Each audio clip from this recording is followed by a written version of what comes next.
Hello everyone, कैसे हैं आप सब लोग। Income tax, direct tax law का फर्स्ट पार्ट इनकम टैक्स का मेरा सेकंड चैप्टर जो कि है इनकम फ्रॉम हाउस प्रॉपर्टी, उसे हम स्टार्ट करते हैं। तो तैयार हो जाओ कॉर्पोरेट वर्ल्ड में एंट्री लेने के लिए। Income from house property basically second chapter मेरे नोट्स के हिसाब से रखा गया है। इस चैप्टर की जो खास बात है वो कुछ इस तरह की है कि जब भी हम टैक्स पढ़ते हैं तो बेसिकली हमें 5 हेड से पढ़ाई करना शुरू करना होता है। 5 हेड से जब हम पढ़ाई करना शुरू करते हैं तो मैंने जैसा कि आपको पिछले लेक्चर्स में बताया था, या जो रेजिडेंशियल स्टेटस चैप्टर हमारा चल रहा था वो जब स्टार्ट किया था तो मैंने बताया था कि जो 5 हेड हम लोग पढ़ते हैं उसमें से पहला हेड होता है सैलरी हेड। सैलरी हेड जो है उसको हम लोग कहते हैं बेसिकली, सैलरी हेड को बेसिकली हम लोग कहते हैं सेक्शन 15 से लेकर सेक्शन 17 के बीच का है।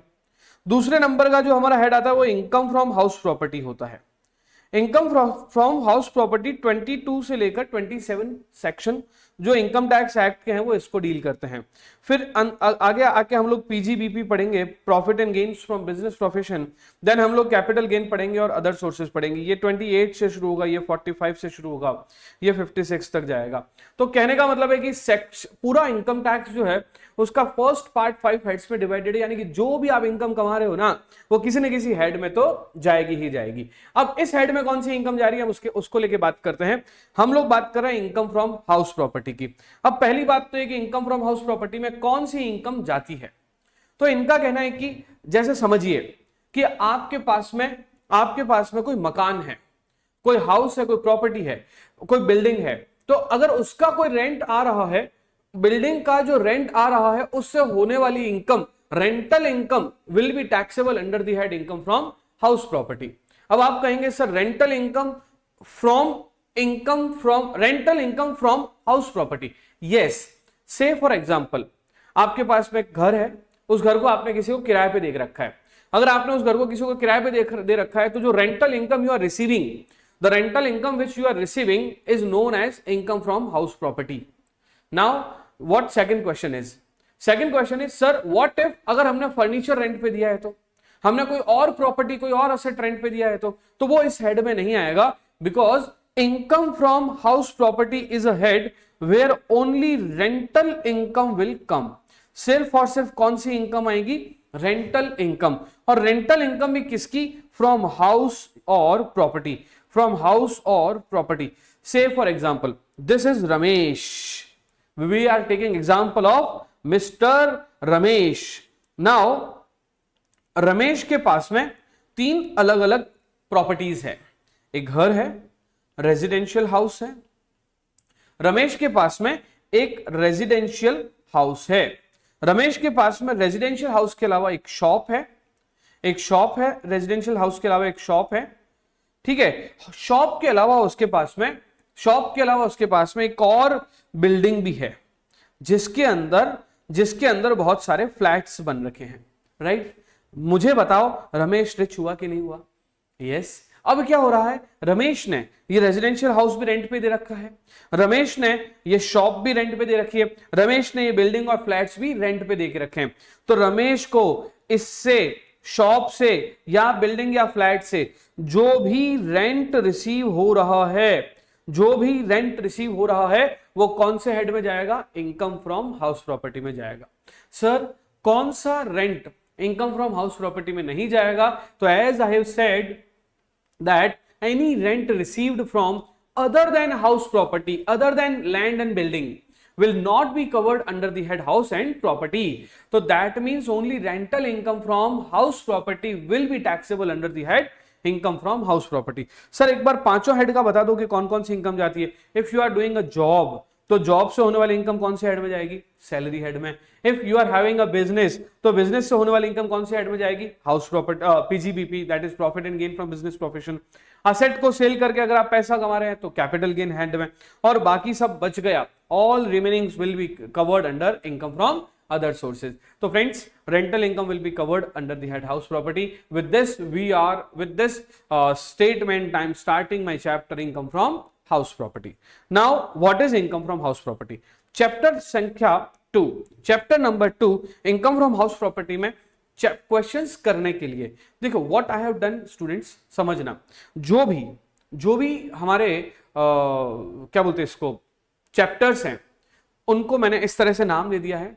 और जहां पर भी प्रैक्टिकल क्वेश्चंस होने वाले हैं, प्रैक्टिकल क्वेश्चंस के लिए मैंने इस तरह की एक फॉर्मेट हर चैप्टर की शुरुआत में डाल दी है।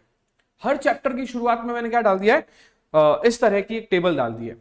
आप कोई भी प्रैक्टिकल क्वेश्चन करते हैं ना, तो आपको इसकी जरूरत पड़ती है।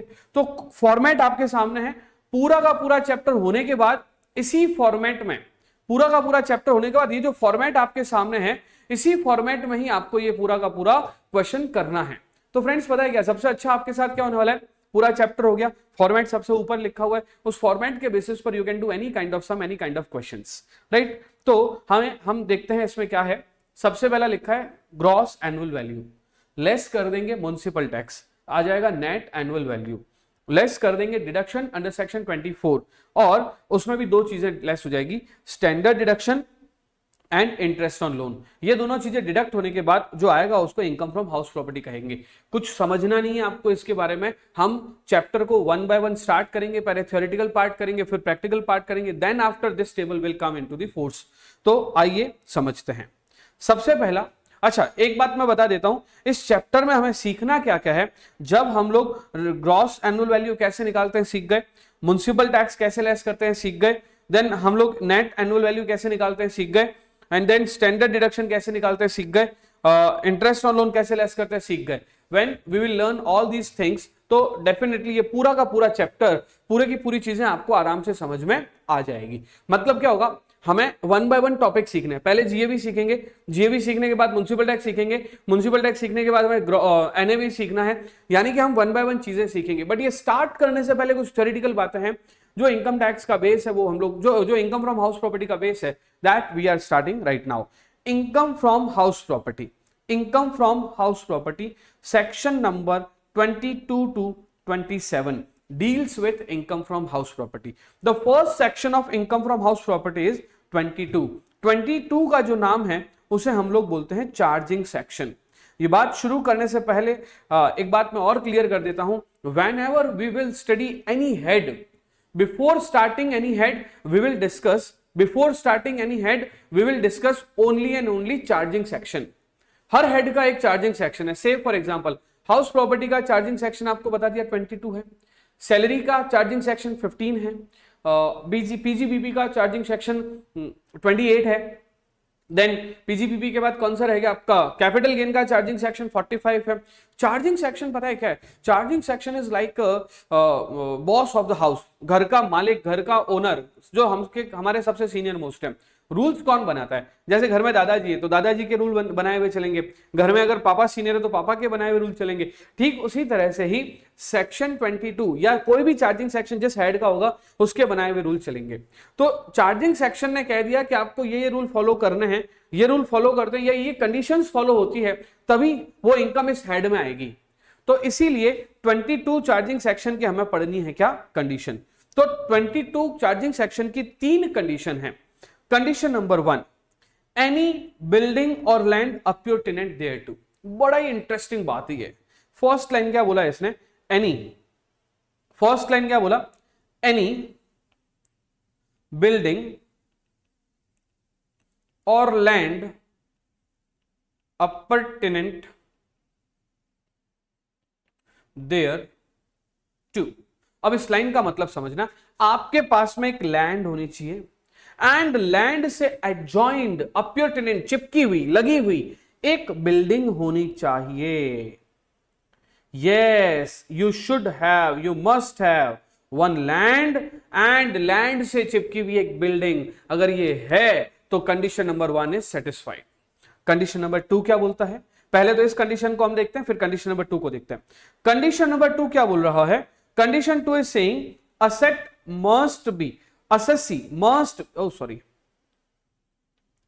assessee must be owner of such property।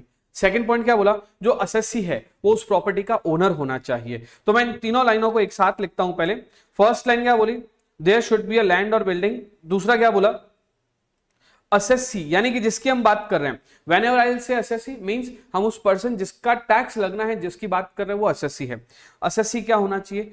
Owner. Assessee shall be owner of property. I repeat, assessee shall be owner of property, second condition.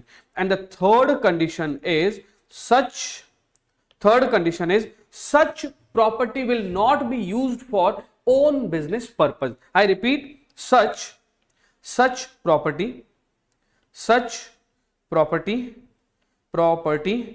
should not be used for own business purpose.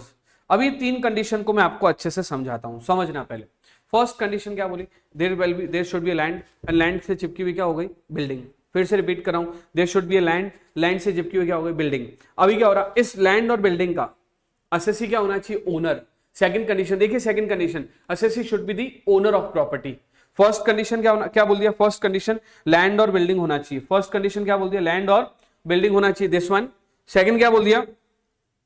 Assessee उसका owner होना चाहिए, and such property assessee के use में नहीं आनी चाहिए, should not be used. Assessee के business में यूज में नहीं आ रही हो। अगर ये तीनों बातें पूरी होती है तो अब इससे जो रेंट मिलेगा वो rent income from house property में जाएगा फ्रेंड्स। इससे जो रेंट मिलेगा वो इनकम फ्रॉम हाउस प्रॉपर्टी में जाएगा फ्रेंड्स। कैसे समझना? अब मान लीजिए तुम्हारा घर है, तुम्हारा एक घर है जो तुमने किराए पे दे रखा है, रेंट पे दे रखा है। अभी क्या हो रहा है? तुम लैंडलॉर्ड हो, जिसको तुमने किराए पे दे रखा है वो कौन बन गया? टेनेंट। अभी क्या हुआ? समझना, आप गए टेनेंट के पास, खिलाओ भैया रेंट लाओ, तो आप उसने आपको रेंट दे दिया 10,000 rupees. This 10,000 rupees is taxable under the head income from house property. I am using word tax able, not tax amount नहीं है, ये इनकम है, इसके ऊपर टैक्स रेट से टैक्स लगेगा, तो this income is taxable under the head house property. Sir शर्तें पूरी हो रही है कि नहीं, कंडीशन पूरी हो रही है कि नहीं, चेक करवाओ। तो मुझे बताओ, आपका एक लैंड बिल्डिंग, आपका एक मकान था, आप खुद उसके ओनर हैं और वो आपके बिजनेस यूज में काम में नहीं आ रहा है, अब उससे हो रही है जो इनकम वो कौन से हेड में जा रही है? इनकम फ्रॉम हाउस प्रॉपर्टी में। Further I am going in more into this. अभी क्या हुआ? लैंड और बिल्डिंग होनी चाहिए। What is the meaning of building और land appurtenant thereto? तो इन्होंने क्या बोला? बिल्डिंग और land appurtenant thereto word का मीनिंग क्या? अगर सिर्फ लैंड है, if you are having only land and such land is given on rent, then in that case this particular amount will not be covered under income from house property because there is only land. Sir यहां पे और लिखा है ना, but और के साथ में लिखा है लैंड अप्योर टेनेंट। लैंड अप्योर टेनेंट का मतलब क्या होता है? जो लैंड है ना उसके साथ बिल्डिंग होनी ही चाहिए। प्लेन लैंड है, बिल्डिंग नहीं है, then rent will not be taxable under income from house property. Is that clear with everyone? Sir it means if I am having a land और उस लैंड को मैंने किराए पर दिया, उससे जो मुझे किराया मिल रहा है वो इनकम फ्रॉम हाउस प्रॉपर्टी में नहीं जाएगा। नो, वो कौन से हेड में कवर होता है? इनकम फ्रॉम अदर सोर्सेज में कवर होता है, हाउस प्रॉपर्टी में कवर नहीं होगा। Sir what is the meaning of building? Now there is two different thing. First is land क्या होती है? लैंड का मतलब एक सरफेस जिसकी कोई चार दीवारी अगर हो रखी है तो ठीक, अदरवाइज उसके अलावा और कुछ नहीं है, सिर्फ बाउंड्री वॉल बन रखी है। दूसरे नंबर पे क्या आता है? Building. Now what is the meaning of building? Building means combination of four walls. जो ये फोर वॉल्स बनी हुई है, इस फोर वॉल के कॉम्बिनेशन को क्या कहा जाता है? बिल्डिंग। तो बिल्डिंग का मतलब हो गया 1 2 3 4। नीचे हम खड़े हैं वो ऑलरेडी जमीन ही है, अगर ऐसी कोई वॉल से अगर जमीन बना हुआ है तो उसको हम लोग क्या बोलेंगे? बिल्डिंग बोलेंगे। तो लैंड होगा और लैंड के साथ साथ बिल्डिंग होगा, तो लैंड और बिल्डिंग से जो रेंट मिलेगा वो इनकम फ्रॉम हाउस प्रॉपर्टी में जाएगा। सपोज मान लीजिए कि एक बड़ी सी लैंड है, वो उसमें इधर इधर इधर इधर इधर ग्रीनरी उग रखी है, ग्रीनरी हो रखा है, ठीक है, और बीच में एक छोटा सा मकान बन रखा है। तो आप जब भी आते हो तो इस ग्रीनरी के बीच में से होके आप अपने घर में घुसते हो, इधर से आते हो तो ग्रीनरी से होके आप घर में घुसते हो, और ये पूरा का पूरा एक ही प्रॉपर्टी है, आपने उसको किराए पे दे रखा है या आपने किराए पे ले रखा है। तो सच rent will be received from this property will also be covered under income from house property. Sir why so? ये income from house property में क्यों जा रहा है? सीधी सी बात है भैया, आपने अपनी जमीन को किसी किराए पर दे रखा है, किराए पर दे रखा है, तो जमीन से और प्रॉपर्टी से मिलने वाला जो रेंट रहेगा वो इनकम फ्रॉम हाउस प्रॉपर्टी में ही जाएगा, उसके अलावा कहीं और नहीं जाएगा, क्योंकि यहां पे लैंड भी है और लैंड के साथ साथ बिल्डिंग भी है। क्लियर? अभी आप बोलेंगे कि सर ये जो आप कह रहे हो 4 वॉल्स, राइट, तो क्या 4 वॉल्स जो होते ही बिल्डिंग बन गई क्या? Yes, as per income tax act 1961 there is a definition of building. वो क्या बोल रही है? Super structure of 4 wall is known as building. Sir ऊपर छत ना हो तो चलेगा? हाँ चलेगा, है ना। उससे भी अगर आपको कोई रेंट मिल रहा है, such rent will also be covered under income from house property. अभी हम इसको अच्छे से एज पर लॉ लैंग्वेज समझते हैं। फर्स्ट लाइन क्या बोली? The property consist of any building और लैंड अप्यूटेड thereto. The property should consist of any building or land appurtenant thereto. Rental income from vacant plot is not chargeable to tax under this head. अभी मैंने बोला vacant plot जो सिर्फ plot है, जिसके अंदर लैंड है बट बिल्डिंग नहीं है, such property will not be covered under income from house property. Now what is the meaning of building? तो इन्होंने कहा कि बिल्डिंग का मतलब रेजिडेंशियल हाउस हो गया, बिल्डिंग हो गया खुद ऑफिस यूज वाली, कोई स्टोरेज के लिए गोडाउन वगैरह हो गया, फैक्ट्री हो गई, म्यूजिक हॉल हो गया, डांस हॉल हो गया, लेक्चर हॉल हो गया, and other public auditoriums are known as building. मतलब बिल्डिंग में हॉल, सिनेमा हॉल, मल्टीप्लेक्स, ये सब बिल्डिंग में ही कवर हो रहा है। तो जो बिल्डिंग में कवर हो रहा है उससे जो रेंट मिल रहा है, such rent will be taxable under the head house property. Now second point is assessee should be owner of the property। अभी ओनर का मतलब क्या हुआ? आप उसके मालिक हो, ओनर हो, तभी ये टैक्सेबल हो, तभी ये इसमें कवर होगा। अगर आप उसके ओनर नहीं हैं तो इस हेड में कवर भी नहीं होगा। Means what? से फॉर एग्जांपल, और ओनर के लिए मैं आपको बताता हूं, ठीक है। This is Ramesh. रमेश ने अपना एक मकान, अपना एक हाउस सुरेश को रेंट पर दिया, राइट। अभी क्या हो रहा है? Suresh is giving rent to Ramesh, giving rent to Ramesh, है ना, ये पैसे दे रहा है इसको, राइट। अभी क्या हो रहा है? रमेश के लिए this income will be taxable under the head income from house property. अभी ये जो रेंट दे रहा है ना, दिस इज 5,000 रुपीज, राइट। अभी क्या हुआ? सुरेश ने, व्हाट सुरेश हैज डन, ये वाला मकान लेकर एंड इसने महेश को रेंट पे दे दिया। किसे रेंट पे दे दिया? महेश को रेंट पे दे दिया। समझना, रमेश ने सुरेश को दिया, सुरेश ने महेश को रेंट पे दिया। अभी Mahesh is giving rent to Suresh and that 2 rupees 7,000। अभी क्या हुआ? इसको ऐसा समझो, रमेश ने सुरेश को एक मकान किराए पर दिया, एक प्रॉपर्टी रेंट पे दिया, और सुरेश ने वो प्रॉपर्टी किसी और आगे महेश को रेंट पे दे दिया, और महेश को आगे 7,000 पे रेंट पे दिया, एंड सुरेश उसे 5,000 पे रेंट पे लेके बैठा है। तो सुरेश का प्रॉफिट कितना हुआ? Suresh is earning 7,000 is receiving 5,000 he has given, तो 2,000 रुपीज सुरेश के लिए प्रॉफिट हो गया। ये जो 2,000 रुपीज है ये सुरेश का प्रॉफिट हो गया। Now the question is this profit will be taxable under which head for Suresh? Suresh के लिए जो एक्स्ट्रा रेंट है कौन से हेड में जाएगा?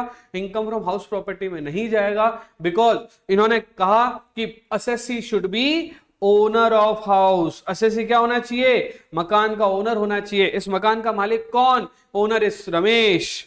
Ramesh is receiving rent, then such rent will be taxable under the head income from house property.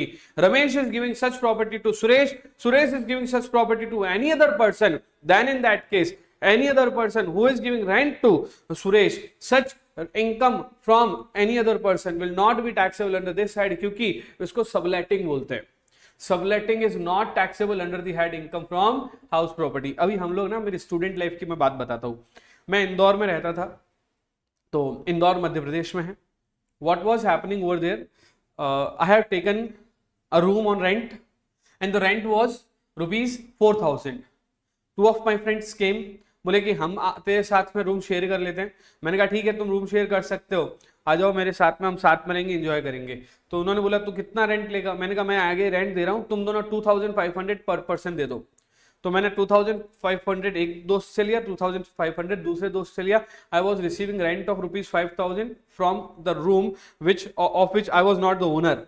मैं किराया ले रहा हूं उनसे 5000 रुपए और मैं अपने लैंडलॉर्ड को 4000 दे रहा था। तो 1000 रुपए मेरी हर महीने की इनकम होती थी मजे करने के लिए। वो कैसे होती थी? मैंने लिया कितना 5000, मैंने रेंट दिया कितना 4000, घर से भी पैसे आते थे तो उसके वो अलग, और ये वाले 1000 रुपए अलग से पैसे आते थे वो अलग। मुझे बताओ ये 1000 रुपए मेरे लिए कौन सी income, income from house property और नॉट? ये इनकम मेरे लिए income from house property income हो ही नहीं सकती, क्योंकि मैं उस मकान का ओनर नहीं हूं। तो second condition is assessee should be owner of the property. If you are not the owner of property, then in that case that particular rent will not be covered under this head. अगला आता है third number पे, such property should not be used for own business purpose. देखिए हमने, आप लोग अगर गौर से देखेंगे तो हमने तीन पॉइंट्स पढ़े हैं। पॉइंट नंबर 1 क्या था? पॉइंट नंबर 1 था ये वाला जिसमें बिल्डिंग और लैंड होना चाहिए। पॉइंट नंबर 2 में ओनर होना चाहिए। और पॉइंट नंबर 3 कहता है कि assessee should not be owner of that, assessee should not use such property for own business purpose. अभी देखो मेरी बात सुनो, मेरे फादर की स्वीट की शॉप है, मिठाई की दुकान है, ठीक है। हमारे मेरा यंगर ब्रदर और फादर उस शॉप को, मिठाई की दुकान को बड़ा अच्छे से जैसलमेर में चला रहे हैं। अभी क्या हो रहा है समझना, वो जो मिठाई की दुकान है ना वो हमारी खुद की है, वो प्रॉपर्टी हमारी खुद की है, हम उसका रेंट किसी को नहीं दे रहे ना। अगर मान लीजिए हमने उस प्रॉपर्टी में खुद से रेंट लिया तो रेंट नहीं है, वो बिजनेस इनकम ही मानी जाएगी ना, क्योंकि प्रॉपर्टी खुद की और खुद की दुकान चल रही है। अगर हम उसे खुद के ही ओन बिजनेस पर्पस के लिए यूज में ले रहे हैं तो हम उससे रेंट निकाल के उसको रेंटल इनकम नहीं कह सकते। तो इसका मतलब ये हुआ कि 3 कंडीशन पूरी होने पर, फर्स्ट कंडीशन क्या है, आपके पास एक लैंड और बिल्डिंग होना चाहिए। सेकंड कंडीशन क्या, आप उसके ओनर हो। थर्ड कंडीशन इज वो आपके बिजनेस पर्पस के लिए काम में, खुद के बिजनेस पर्पस के लिए काम में नहीं आ रही है, तो फिर इससे जो मिलने वाला रेंट है वो कौन से हेड में जाएगा? Income from house property head में जाएगा। तो ये टोटल ओवरऑल ये 3 बातें कह रहा है कि इनकम फ्रॉम हाउस प्रॉपर्टी में कौन कौन सी चीजें जाएगी, तो वो हमने अभी डिस्कस किया, राइट।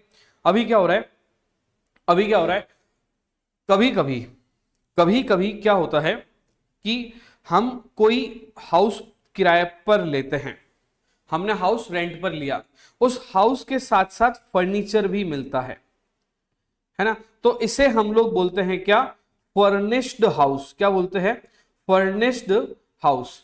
अभी मुझे बताओ कि जब आपने कोई फर्निश्ड हाउस रेंट पे लिया है तो आपने मकान का किराया दिया है या फर्नीचर का किराया दिया है या दोनों का मिलके किराया दिया है? You are giving rent of what? House और फर्नीचर और बोथ। तो when you are giving rent of house and furniture or house and furniture both, that is if you are taking any building on rent along with asset in which asset, जैसे कि furniture लगा दिया, या आपने कोई factory rent पे ली और factory के अंदर मशीनें वगैरह भी लगी है, तो जब कभी हम एक ही साथ हाउस प्रॉपर्टी के साथ साथ कोई और चीज भी साथ में रेंट पे लेते हैं तो उसको कहा जाता है composite rent. Our next topic is composite rent. मैं लिख रहा हूं, समझना, composite rent. Now what is the meaning of composite rent? 2 अलग अलग बातें। आपने एक बिल्डिंग किराए पे लिया और बिल्डिंग के साथ साथ आपने फर्नीचर भी किराए पर लिया। आई रिपीट, आपने क्या किराए पे लिया? बिल्डिंग के साथ में क्या किराए पर लिया? फर्नीचर। तो बिल्डिंग और फर्नीचर जब साथ में किराए पे लेते हैं तो उसको कौन सा रेंट कहा जाता है? तो अभी क्या होता है, कभी कभी ये रेंट सेपरेबल होता है, कभी कभी किसी कंडीशन में ये इनसेपरेबल होता है। अभी ये समझना क्या हुआ, मैं आपको बताता हूं। मेरे पास में एक फ्लैट है, उस फ्लैट के अंदर 2 सोफा लगे हुए हैं, सोफा के अलावा उसमें फर्नीचर पूरा, बेड, एसी है ना, फ्रिज, टीवी, कूलर, सब कुछ लगा हुआ है। हम लोग क्या करते हैं, फर्निश्ड फ्लैट रेंट पे देते हैं। तो जब कभी हम फर्निश्ड फ्लैट रेंट पे देते हैं ना बच्चों, तो एक बात ध्यान रखना, हम दोनों का किराया एक मर्ज्ड अप ले रहे है ना। हमारा एक और फ्लैट है जिसमें फर्नीचर नहीं है, उसी बिल्डिंग में। तो क्या हो रहा है, देखो, जिसमें हम सिर्फ फ्लैट रेंट पे दिया है उसका हमने किराया लिया 15,000 विदाउट फर्नीचर। विद फर्नीचर किराए पे दिया तो हमने किराया लिया 25,000। Now my question is 15,000 is taxable under the head income from house property. It is clear because I have given a flat to my tenant, और उस tenant मुझे उसका रेंट दे रहा है। वो रेंट मेरे कौन से हेड में जाएगा? Income from house property. There is no issue. But अगर मैं फ्लैट को रेंट पे दिया हूं और फ्लैट के साथ साथ मैंने फर्नीचर भी साथ में दिया है, तो मैं ओवरऑल किराया साथ में ले रहा हूं, ओवरऑल यानी कि कॉम्पोजिट रेंट साथ में ले रहा हूं, तो उसमें फ्लैट भी है और उसमें फर्नीचर भी है।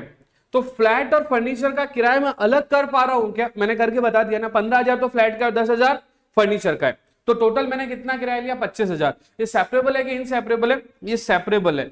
तो अगर वो सेपरेबल होता है तो बिल्डिंग से रिलेटेड जो पैसा है, बिल्डिंग से रिलेटेड जो रेंट है, वो कौन से हेड में जाएगा? इसी हेड में, that is house property head में जाएगा। And the rent which is related to furniture और अदर एसेट, आइदर फर्नीचर और अदर एसेट, तो वो कहां जाएगा? तो वो जाएगा अदर सोर्सेज में। ठीक है, अभी एक और बात बताता हूं मैं। अगर आपने कोई बिल्डिंग और फर्नीचर, अगर कोई प्रॉपर्टी यानी कि लैंड, बिल्डिंग और कोई और असेट साथ में किराए पे लिया, जैसे आपने एक फैक्ट्री किराए पे लिया, फैक्ट्री में एक बहुत बड़ी सी लैंड है, पूरी बिल्डिंग्स बनी हुई है, उसके अंदर मशीनें भी है। वो फैक्ट्री ओनर आपको बोल रहा है कि अगर विद फर्नीचर किराए पे लेते, विद मशीनरी किराए पर लेते हो तो 1 लाख, विदाउट मशीनरी किराए पर लेते हो तो 70,000। देन इट इज क्लियर ना कि 70,000 is related to building, 30,000 is related to machinery. It is separable. अगर सेपरेबल है तो जो rent which is related to building will be covered under the head house property, rent which is related to furniture will be covered under the head other sources. अभी मैं बात कर रहा हूं अगर सेपरेबल ना हो तो आपको पता ही नहीं है कि मशीन का किराया कितना और बिल्डिंग का किराया कितना। से फॉर एग्जांपल आपने फैक्ट्री किराया पे लिया, वो 1 लाख रुपीस का है, उसके अंदर 50-60 लाख 80 लाख रुपए का फर्नीचर भी डाला हुआ है और 1-2 करोड़ की मशीनें भी लगी हुई है। नाउ द क्वेश्चन इज, आप जो रेंट पे ले रहे हो क्या ले रहे हो? फैक्ट्री ले रहे हो। फैक्ट्री में क्या क्या? बिल्डिंग भी है एंड व्हाट? बिल्डिंग के साथ साथ आपका मशीनरी और फर्नीचर भी है। नाउ द क्वेश्चन इज, ये आप सेपरेट कर सकते हो क्या? You are not able to separate इस रेंट को कि कौन सा पार्ट बिल्डिंग में जाएगा, कौन सा पार्ट अदर देन बिल्डिंग में जाएगा। Then in that case this rent is known as inseparable rent, and in such a case it will not be covered under house property, it will be covered under the head other sources. It is irony। आप कहोगे sir यार हमने किराए पे तो building ही लिया था ना, क्योंकि हमने किराए पे बिल्डिंग लिया था तो इस कंडीशन में आप इसको अदर सोर्सेज में किराए पे क्यों डाल रहे हो? क्योंकि हम लोग को तो बिल्डिंग किराए पे लिया था। Income tax department is saying कि when you are giving composite rent, when you are taking composite rent, that is building plus house property, then such composite rent if separable then it will be covered under the head income from, वो जो आगे लिख रखा है, it will be covered under the head income from। separable में house property वाला part house property में जाएगा और प्लांट मशीनरी फर्नीचर वाला पार्ट अदर सोर्सेज में जाएगा। On the other hand if it is inseparable, we are not able to separate both, then it will be covered under the head other sources. मैं एक बार law की language में आपको समझा देता हूं। composite rent, there are both situation, you can read it fast. The rent received by the owner of property in respect to building as well as other asset like furniture, plant, machinery for different services, the building like lift, security, etc. is known as the rent which is related to lift, security and all is known as composite rent. Both rent combined together. If we cannot be separate same, then it is inseparable. If we can separate the rent of both, it is known as separable rent. And when it is separable rent, then rent related to building will be covered under the head income from house property. And if it is inseparable, then if it is inseparable, then total rent will be taxable under the head other sources. With this I conclude my composite rent, right? अब आराम से तसल्ली से इसको पढ़िएगा। उसके बाद में आगे आता है, हम आते हैं टेबल में। मैं आपको एक टेबल बता रहा हूं, this one, this is format for doing questions, this is format for doing question. सब लोग फॉर्मेट को एकदम अच्छे से पूरा एकदम तसल्ली से ध्यान से सुनेंगे और ध्यान से देखेंगे। फॉर्मेट क्या बोलता है समझना। सबसे पहले ये बोल रहे हैं gross annual value. Gross annual value का मतलब क्या होता है पता है? ग्रॉस एनुअल वैल्यू का मतलब total rent which we have received, जो रेंट हमने रिसीव किया है ना, वो ग्रॉस एनुअल वैल्यू है। दूसरे नंबर पे उसमें से लेस हो जाता है क्या? ग्रॉस एनुअल वैल्यू में से लेस हो जाता है क्या? Municipal tax. तो हमारा पहला टॉपिक क्या पढ़ना रहेगा हमको? Gross annual value. दूसरा टॉपिक क्या पढ़ना रहेगा हमको? Municipal tax. तो जब ग्रॉस एनुअल वैल्यू में से म्युनिसिपल टैक्स लेस हो जाता है तो आएगा नेट एनुअल वैल्यू। तो हमारा थर्ड टॉपिक क्या हो जाएगा, नेट एनुअल वैल्यू। उसमें से दो चीजें लेस होगी, that is deduction. Deduction under section 24A and 24B। 24A is related to standard deduction, 24B is related to interest on loan. जब ये सारे टॉपिक हो जाएंगे, कौन कौन से टॉपिक करने हैं, सबसे पहले ग्रॉस एनुअल वैल्यू, दूसरा में करना है म्युनिसिपल टैक्स, है ना, पहला ये, दूसरा ये, तीसरा व्हाट इज स्टैंडर्ड डिडक्शन, चौथा what is interest on loan. चारों टॉपिक हम लोग कंप्लीट कर लेंगे ना, तो हमारा इनकम फ्रॉम हाउस प्रॉपर्टी हो जाएगा। तो अब हम लोग क्या करने वाले हैं, एक एक करके टॉपिक उठा रहे हैं। सबसे पहले कौन सा टॉपिक उठा रहे हैं, ग्रॉस एनुअल वैल्यू है क्या। तो मैं आपको बता रहा हूं कि रेंट जो रिसीव हुआ है टेनेंट से, वो रेंट खुद ही ग्रॉस एनुअल वैल्यू है। तो सर क्या डायरेक्ट जो रेंट रिसीव हुआ मल्टीप्लाई बाय 12 कर दे तो ग्रॉस एनुअल वैल्यू आ जाएगा ना, ऐसा क्यों नहीं है। इसके लिए हम लोग पढ़ते हैं ग्रॉस एनुअल वैल्यू खुद, ठीक है। तो हम स्टार्ट कर रहे हैं अभी क्या, हम स्टार्ट कर रहे हैं अभी क्या, ग्रॉस एनुअल वैल्यू। यस, तो ग्रॉस एनुअल वैल्यू की कैलकुलेशन कैसे की जाए, ग्रॉस एनुअल वैल्यू क्यों निकाला जाए, क्वेश्चन यही अराइज होता है। आपने पिछले लेक्चर में जैसे आपने देखा कि ग्रॉस एनुअल वैल्यू जो है वो रेंट रिसीव है, वो है। अब एक बात बताओ, जो मुझे इनकम फ्रॉम हाउस प्रॉपर्टी का जो रेंट रिसीव हुआ है, जो मुझे इनकम फ्रॉम हाउस प्रॉपर्टी का रेंट रिसीव हुआ है, क्या वो rent gross annual value directly नहीं बन सकता। क्यों नहीं बन सकता भाई साहब, उसके रीजन ये है कि इनकम टैक्स कहता है कि मकान मालिक दैट इज लैंडलॉर्ड और टेनेंट का एक बहुत अच्छा रिलेशन होता है। कई बार पेमेंट टेनेंट कैश में पे करता है, तो हो सकता है कि लैंडलॉर्ड जो है वो असली पेमेंट छुपा दे, असली पेमेंट शो ना करे और दिखाए ऐसा कि उसे कम ही रेंट रिसीव हो रहा है। से फॉर एग्जांपल एक व्यक्ति है रमेश, हमेशा व्यक्ति कौन आएगा, रमेश। रमेश ने अपना मकान रेंट पे दिया, अपना मकान रमेश ने रेंट पे दिया, किसको दिया, राधिका को, है ना। रमेश रेंट पे किसको दे रहा है, राधिका को। अभी क्या हो रहा है, राधिका रमेश को क्या पे कर रही है, रेंट। कितना पे कर रही है, 15,000 रुपए पर मंथ, राइट। अभी हुआ क्या, रमेश और राधिका में अच्छी दोस्ती हो गई। रमेश ऑलरेडी टैक्स में आ रहा था, रमेश ऑलरेडी टैक्स में कवर हो रहा था। तो रमेश ने राधिका से कहा कि देखो राधिका, हमारा रेंट तो 15,000 है, लेकिन क्योंकि हम अच्छे दोस्त हैं तो दुनिया के सामने इस रेंट को हम लोग 2,000 ही बताएं तो चलेगा क्या। राधिका बोले मुझे क्या प्रॉब्लम है, मैं तुम्हें 15,000 दे रही हूं, तुम्हें जो बताना है बताओ। तो रमेश ने राधिका को बोल दिया कि आज के बाद तुमसे कोई भी पूछे कि रेंट कितना, तो क्या बताओगे, 2,000। इस बात का क्या मतलब हुआ कि रमेश अपनी इनकम में, हाउस प्रॉपर्टी इनकम में ग्रॉस एनुअल वैल्यू यानी कि जो रेंट है वो 2,000 शो करना चाह रहा है। मतलब उसे एक्चुअली मिल कितना रहा है, 15,000, बट वो क्या कह रहा है, नहीं मुझे 2,000 ही मिल रहा है। क्या इस बात को कोई प्रूव कर सकता है कि 15,000 या 2,000 है, क्योंकि राधिका ने पर्सनली जाके रमेश को रेंट पे कर दिया, रमेश को रेंट मिल गया 15,000, लेकिन वो गवर्नमेंट को बोल रहा है कि मुझे 2,000 ही मिला। क्या गवर्नमेंट या इनकम टैक्स डिपार्टमेंट ये प्रूव कर सकती है कि रमेश ने कितना रेंट लिया, नहीं प्रूव कर सकती। इसीलिए इनकम टैक्स डिपार्टमेंट ने कहा कि ग्रॉस एनुअल वैल्यू डायरेक्टली जो रेंट रिसीव हो उससे नहीं निकालेंगे, हम उसका एक फॉर्मूला बताते हैं, आप उस फॉर्मूला से ही ग्रॉस एनुअल वैल्यू निकालेंगे। तो हमने पूछा कि बताएं साहब क्या फॉर्मूला बताना चाह रहे हैं आप, क्या फॉर्मूला बताना चाह रहे हैं। तो उन्होंने कहा कि देखिए ग्रॉस एनुअल वैल्यू कुछ इस तरह से निकलेगी, ग्रॉस एनुअल वैल्यू कुछ इस तरह से निकलेगी, ग्रॉस एनुअल वैल्यू। उसने बोला कि हम 4 तरह के रेंट को कंपेयर करेंगे। तो मैंने पूछा क्या क्या 4 तरह के रेंट, तो उन्होंने कहा मैं जब भी बोलूं उन्होंने कहा मतलब समझना कि मैं गवर्नमेंट की बात कर रहा हूं। हम लोग देखेंगे कि वहां का फेयर रेंट कितना है, हम लोग देखेंगे कि वहां का म्युनिसिपल रेंट कितना है, वहां का म्युनिसिपल रेंट कितना है, हम लोग ये भी देखेंगे। पहले तो देखेंगे फेयर रेंट कितना है, फिर हम ये देखेंगे म्युनिसिपल रेंट कितना है, फिर हम देखेंगे वहां का स्टैंडर्ड रेंट कितना है, और स्टैंडर्ड रेंट देखने के बाद हम लोग देखेंगे वहां का एक्चुअल रेंट कितना है। हम इन चारों रेंट को कंपेयर करेंगे। सबसे पहले हम कंपेयर करेंगे फेयर रेंट और म्युनिसिपल रेंट को। इस रेंट में से जो हायर होगा उसे हम कंपेयर करेंगे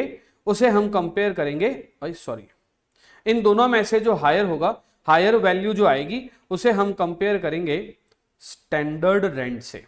और इन दोनों में जो लोअर वैल्यू आएगी, आई रिपीट, इन दोनों में जो क्या आएगी, लोअर वैल्यू आएगी, उसे हम कंपेयर करेंगे एक्चुअल रेंट से, और इन दोनों में जो हायर वैल्यू आएगी उसे हम लोग ग्रॉस एनुअल वैल्यू यानी कि जीएवी कहेंगे। आप इसे एक बार अपनी नोटबुक में नोट कर लीजिए कि ग्रॉस एनुअल वैल्यू निकाल कैसे रहे हैं। आप कहेंगे सर ऐसा कर ही क्यों रही है, इतनी सारी रामायण करने का क्या मतलब सर? तो सुनो मेरी बात। सबसे पहले इन्होंने बोला फेयर रेंट, पहले तो कहा ही क्यों, ये कैलकुलेट ही क्यों कर रहे हैं? क्योंकि मैंने कहा कि रमेश और राधिका दोनों दोस्त हैं। रमेश ने राधिका से कहा कि हे राधिका, जब भी तुम्हें कोई पूछे कि किराया कितना, तुम क्या बताओगी? 2000। रमेश एक्चुअली किराया ले कितना रहा है? 15,000। तो 15,000 लेकर 2,000 दुनिया को बताना मतलब क्या चाह रहे हो आप? 1,80,000 is your income, you are showing it as 24,000। That means you are what you are doing is, तुम टैक्स की चोरी कर रहे हो, तुम टैक्स बचाना चाह रहे हो। इनकम टैक्स डिपार्टमेंट ने कहा होशियार तुम अकेले नहीं हो, हम भी होशियार हैं, हमने ग्रॉस एनुअल वैल्यू का एक फॉर्मूला बना दिया है। आपका रेंट जो भी मिले, नीचे देखो सबसे नीचे एक्चुअल रेंट आपका जो भी शो हो रहा हो, बट उससे आपको जीएवी नहीं निकालना है, आपको तो मैं जो फॉर्मूला बता रहा हूं उससे जीएवी यानी कि ग्रॉस एनुअल वैल्यू निकलेगी, और उसी ग्रॉस एनुअल वैल्यू में से माइनस करके इनकम फ्रॉम हाउस प्रॉपर्टी निकलेगी, और वही income from house property income tax में टैक्सेबल होगी। बोलिए ओके ठीक है, चलेगा मुझे। अब कैसे हो रहा है वो समझना। फेयर रेंट क्या होता है समझना पहले। फेयर रेंट वर्ड का मतलब होता है वो रेंट जो आसपास की प्रॉपर्टीज का रेंट है। आसपास की प्रॉपर्टीज का मतलब जिस प्रॉपर्टी को आपने रेंट पे लिया है। सपोज करो आपने एक एरिया का नाम है शास्त्री नगर। शास्त्री नगर में, अच्छा हर शहर में गांधीनगर तो होता ही है, गांधी कॉलोनी तो होती है, हम ले लेते हैं गांधीनगर। आपके एरिया का नाम है गांधीनगर। गांधीनगर में आपका मकान नंबर है A150, A150 मकान नंबर है आपका। वह A150 के आसपास A149, A151, A152, A153, A154 ये जो मकान है ना सारे के सारे, यहाँ पे लगभग एक जैसे मकान होंगे। एक कॉलोनी में लगभग एक सारे मकान एक जैसे होते हैं, साइज भी एक जैसी होती है, तो वहां का रेंट भी एक जैसा होता है। तो वहां का फेयर रेंट क्या चल रहा है सबसे पहले ये देखना पड़ेगा। क्या देखना पड़ेगा? वहां का फेयर रेंट क्या चल रहा है। उसके बाद देखना पड़ेगा वहां कि म्युनिसिपल डिपार्टमेंट यानी कि गवर्नमेंट, जो म्युनिसिपल डिपार्टमेंट होता है, म्युनिसिपैलिटी होता है, कॉर्पोरेटर होते हैं, वो वहां का क्या रेंट डिसाइड कर रहे हैं। तो सेकंड लोकल अथॉरिटी जिसे बोलते हैं। तो सेकंड हमें क्या देखना पड़ेगा? लोकल अथॉरिटी वहां का क्या रेंट देख रही है। तो पहला क्या देख लिया? Fair rent. दूसरा क्या देख लिया? Municipal rent. फेयर रेंट मतलब आसपास की लोकेलिटी का रेंट। म्युनिसिपल रेंट का मतलब वो रेंट जो लोकल एरिया डिपार्टमेंट जो होता है, वहां के लोकल डेवलपमेंट जो डिपार्टमेंट होते हैं, जैसे म्युनिसिपैलिटी, म्युनिसिपल बोर्ड या म्युनिसिपल कॉर्पोरेशन ने उस एरिया का रेंट क्या डिसाइड कर रखा है, म्युनिसिपल वैल्यू क्या है उसकी, तो वो हो जाएगा म्युनिसिपल रेंट। थर्ड नंबर पे अगर मामला कोर्ट में गया है तो कोर्ट उसका क्या रेंट डिसाइड कर चुका है ये भी देखना पड़ेगा। जो रेंट कोर्ट डिसाइड करता है उसे स्टैंडर्ड रेंट कहते हैं। एंड फोर्थ नंबर पे मैंने बोला एक्चुअल रेंट। एक्चुअली रेंट है कितना? तो इन चारों को कंपेयर करेंगे। पहले कंपेयर करेंगे किसको? फेयर और म्युनिसिपल को। जो दोनों में से हायर होगा उसको कंपेयर करेंगे किससे? स्टैंडर्ड से। जो दोनों में से लोअर होगा कंपेयर करेंगे किससे? एक्चुअल से। और जो दोनों में से हायर होगा वो क्या बन जाएगा? Gross annual value. बात खत्म। क्या बन जाएगी? Gross annual value. अभी आप कहेंगे सर इससे गवर्नमेंट को क्या फायदा हुआ? मैं रमेश और राधिका के एग्जाम्पल को यहां पे कोट करता हूं। रमेश ने क्या किसको रेंट पे दिया था? राधिका को रेंट पे दिया था। रेंट क्या था? 15,000। लेकिन रमेश ने कितना शो किया था? रमेश ने शो किया था इसका रेंट 2,000 रुपीज। तो रमेश के हिसाब से गवर्नमेंट को जो दिखाना था वो रेंट कितना था? 2,000 इंटू 12 दैट इज 24,000। ठीक है। अब मुझे बताओ राधिका अगर उस घर का किराया एक्चुअली 15,000 दे रही है तो उस लोकेलिटी में जो किराया होगा वो 15 या उसके आसपास ही होगा। मान लेते हैं कि उस लोकेलिटी में जो किराया है आसपास की प्रॉपर्टी का, सेम काइंड ऑफ प्रॉपर्टी का जो दूसरा रेंट बनता है वो मान लीजिए हम लोअर साइड लेते हैं 12,000। म्युनिसिपल डिपार्टमेंट वहां का रेंट सोचती है 14,000। ठीक है। 12,000 इंटू 12 कर देता हूं मैं क्योंकि हमें एनुअल निकालना होता है। तो मैंने किया 12,000 इंटू 12 1,44,000 राइट। 14,000 इंटू 12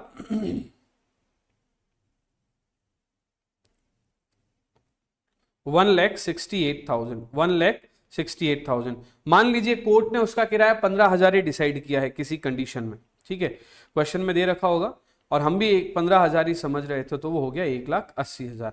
अब हम कंपेयर करके देख लेते हैं, ठीक है। अब हम कंपेयर करके देख लेते हैं 144 और 168 में हायर कौन? 168, मैंने लिख दिया 168। 168 और स्टैंडर्ड रेंट 180 में लोअर कौन?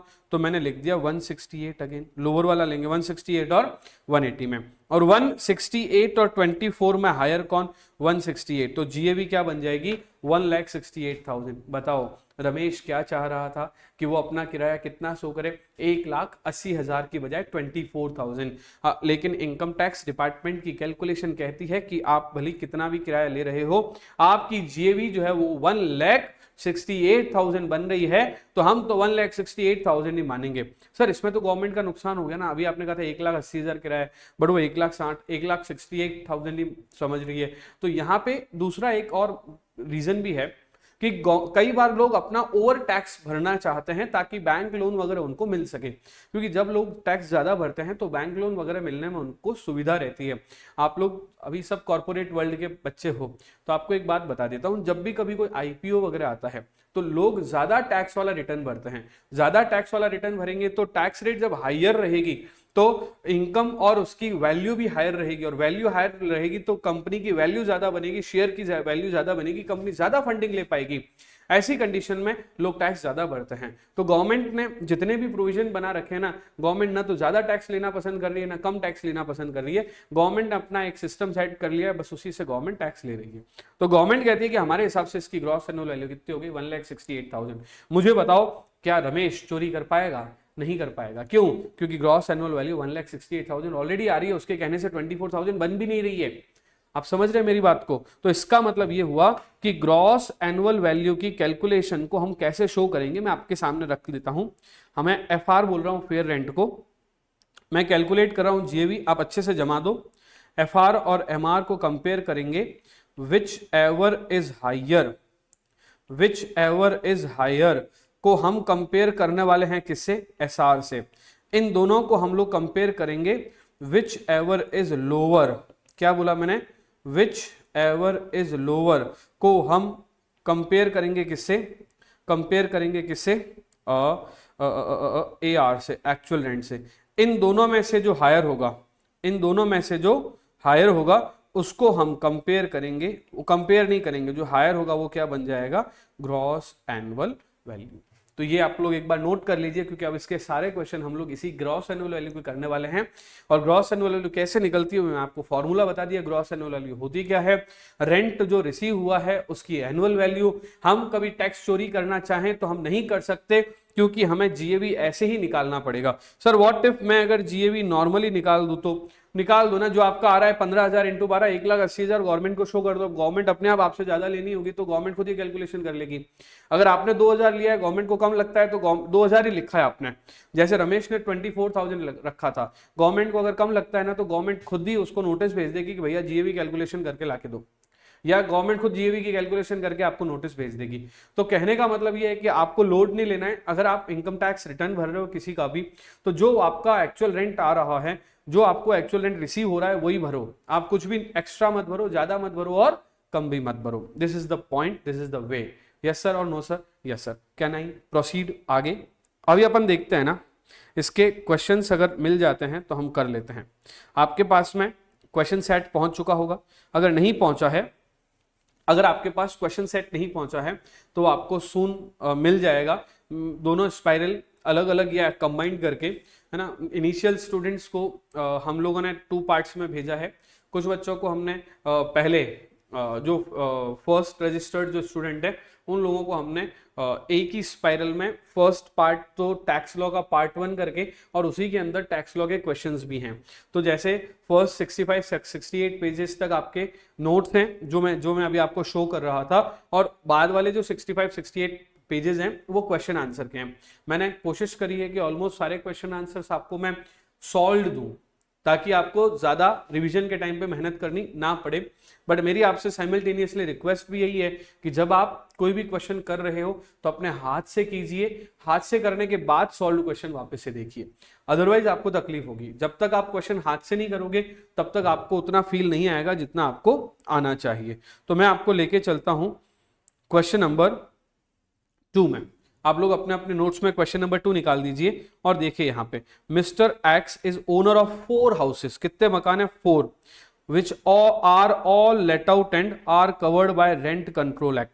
ये बोल रहा है इसके पास 4 मकान हैं, कितने मकान है 4, और चारों किराए पर दे रखा है, चारों किराए पर दे रखे हैं और रेंट कंट्रोल एक्ट में वो चारों कवर हो रहे हैं। From the following particular calculate gross annual value. हमें तो जीएवी निकालना है, लेकिन इसने तो 3 ही हाउस दे रखा, तो 3 मान लो इसको, तो इसको 3 कर दीजिए आप लोग, ऑफ 3 हाउसेस। ठीक है, तो हम इसकी कैलकुलेशन कर लेते हैं अभी, हम इसकी कैलकुलेशन कर लेते हैं अभी के अभी। यस, 3 कौन कौन से रेंट दे रखे हैं, पहला एफआर, एमआर और एफआर। तो मैं करना शुरू करूं, कैलकुलेशन ऑफ जीएवी। पहले हाउस 1 का देखते हैं, राइट। हाउस 1 का म्युनिसिपल वैल्यू कितना है 30,000, फेयर रेंट कितना है 36,000, एक्चुअल डी फैक्टो रेंट कितना है 32,000। तो हाउस 1 का ले लेते हैं, calculation of GAV house number 1, house number 1। तो क्या कर रहा हूं मैं, म्युनिसिपल रेट और फेयर, म्युनिसिपल वैल्यू और फेयर, मैं सीधा सीधा लिखता हूं, उल्टा लिखूंगा फिर कंफ्यूज हो जाओगे। पेन ले लेता हूं green, F R M are.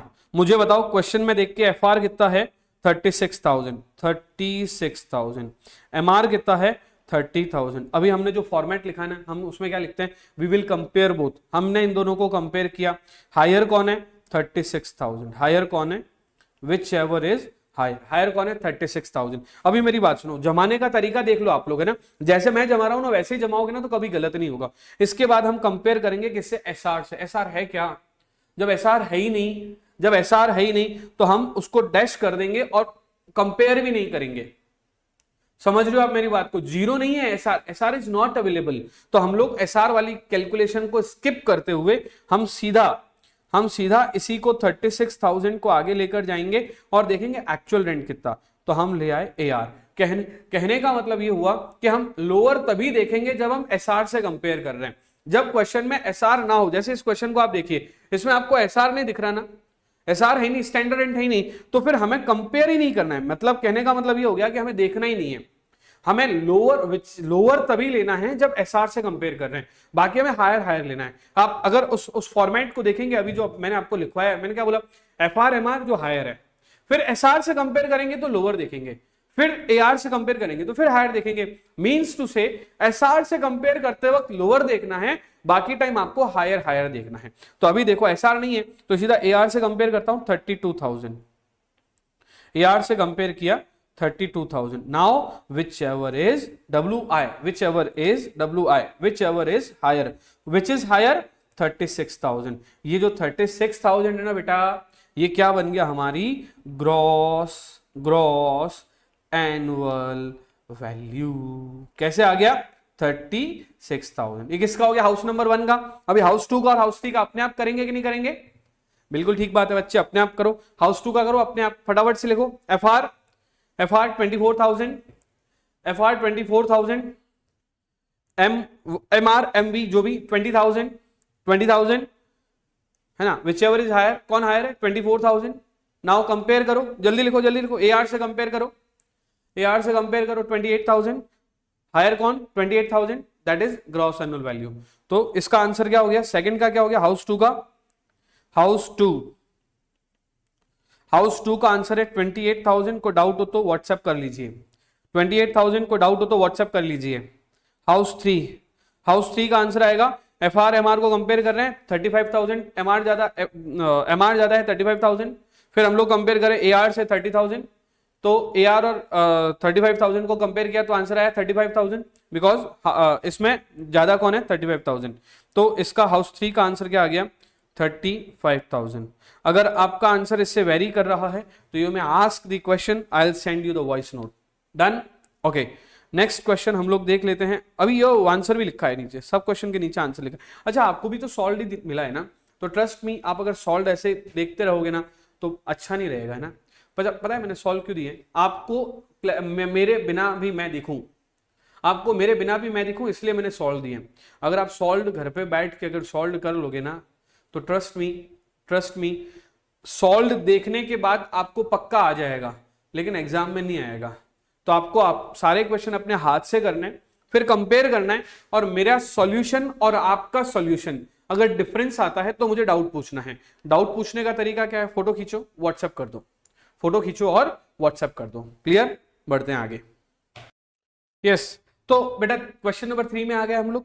Question number 3 में mister X the owner of 4 houses, 3 को 4 कर दीजिए, which are all let out and not governed by rent control act. ये क्या है रेंट कंट्रोल एक्ट? समझिए एक बार, है ना। स्टैंडर्ड रेंट क्या होता है? हमने 4 तरह के रेंट पढ़े, FR, MR, SR। FR MR अच्छे से समझ लिया, SR क्या होता है पहले वो समझो। SR का मतलब होता है स्टैंडर्ड रेंट। तो जब कभी रेंट कौन डिसाइड करता है? जब कभी रेंट कौन डिसाइड करता है? कोर्ट। तो कोर्ट जब भी रेंट डिसाइड करेगा ना, उस रेंट को क्या कहा जाएगा? Standard rent. और सुनना, स्टैंडर्ड रेंट का बेसिक मीनिंग होता है, स्टैंडर्ड रेंट का बेसिक मीनिंग होता है कि जब मामला कोर्ट में चला गया है, और कोर्ट में तभी जाता है जब रेंट कंट्रोल एक्ट के तहत होता है मामला, तो कोर्ट डिसाइड करती है कि भाई साहब आपके घर का किराया इतना बनता है, क्योंकि डिस्प्यूट होता है ना, लैंडलॉर्ड और टेनेंट को का जो डिस्प्यूट होता है वो रेंट को लेकर भी तो हो सकता है ना। तो जब रेंट को लेकर डिस्प्यूट होता है, तो वो डिस्प्यूट जब कोर्ट में जाता है, तो कोर्ट का और कोर्ट का जो डिसीजन दिया हुआ जो किराया होता है उसको हम लोग स्टैंडर्ड रेंट बोलते हैं। और इसीलिए जब हम कंपेयर करते हैं ना, तो हम कैसा देखते हैं? FR MR को, FR MR में जो हायर होता है उसको SR को, भैया कभी भी कोर्ट से ऊपर कोई नहीं है, इसीलिए हम लोग कोर्ट के डिसाइड करे हुए किराए से ऊपर हम लोग नहीं जा सकते। इसीलिए अगर जो हायर वाला है ना, अगर स्टैंडर्ड रेंट उससे ज्यादा है तो हम वो नहीं लेंगे, हम स्टैंडर्ड रेंट लेंगे। स्टैंडर्ड रेंट से ज्यादा हम किराया ले नहीं सकते, हाँ कम ले सकते हैं। तो विच एवर इज लोअर का मतलब क्या? सपोज कि हायर वाला अमाउंट आ गया 5000 और ये आ गया 4000। कोर्ट ने कैसा डिसाइड किया है? कोर्ट ने कौन सा डिसाइड किया है? स्टैंडर्ड रेंट, दैट इज 4000, तो हम 4000 लेंगे। मान लीजिए इसका उल्टा हो जाए, ये हो जाए आपका 14000। अभी कोर्ट ने बोला है 14000 हो सकता है, लेकिन हमारा वाला 5000 आ रहा है, तो कोर्ट से कम चलेगा बट कोर्ट से ज्यादा नहीं चलेगा। तो ये बात आपको ध्यान रखनी है कि हम लोग हमेशा स्टैंडर्ड रेंट, जब भी ऐसा लिखा हुआ हो कि स्टैंडर्ड रेंट वर्ड भी तभी आएगा जब रेंट कंट्रोल एक्ट बीच में आए। अभी क्वेश्चन में लिखा है कि रेंट कंट्रोल एक्ट है तो स्टैंडर्ड रेंट है, क्वेश्चन में लिखा है रेंट कंट्रोल एक्ट है ही नहीं तो स्टैंडर्ड रेंट को देखना ही नहीं है। अभी क्या हो रहा है, ये जो क्वेश्चन है इसमें क्या बोल रहा है ये? Which are all let out and not governed by rent control act. पता है क्या, इसमें हमें स्टैंडर्ड रेंट को उस तरह से ही चेक करना रहेगा। इसमें हमें स्टैंडर्ड रेंट को, अभी क्या हो रहा है देखो, जैसे इसमें क्या बोला? Not governed by rent control act, मतलब एसआर होना ही नहीं चाहिए ना, क्योंकि नॉट गवर्न है, और नीचे इसमें एसआर भी लिखा हुआ है, मतलब कहीं ना कहीं टाइपोग्राफिकल एरर या कोई फ्रेमिंग मिस्टेक ऑफ क्वेश्चन है। सर अगर फ्रेमिंग मिस्टेक ऑफ क्वेश्चन है तो आपने लिया ही क्यों? मैंने इसलिए लिया क्योंकि मॉड्यूल का है, स्टडी मटेरियल ऑफ ICSI जो हमें प्रोवाइड किया गया उसी से लिया गया है।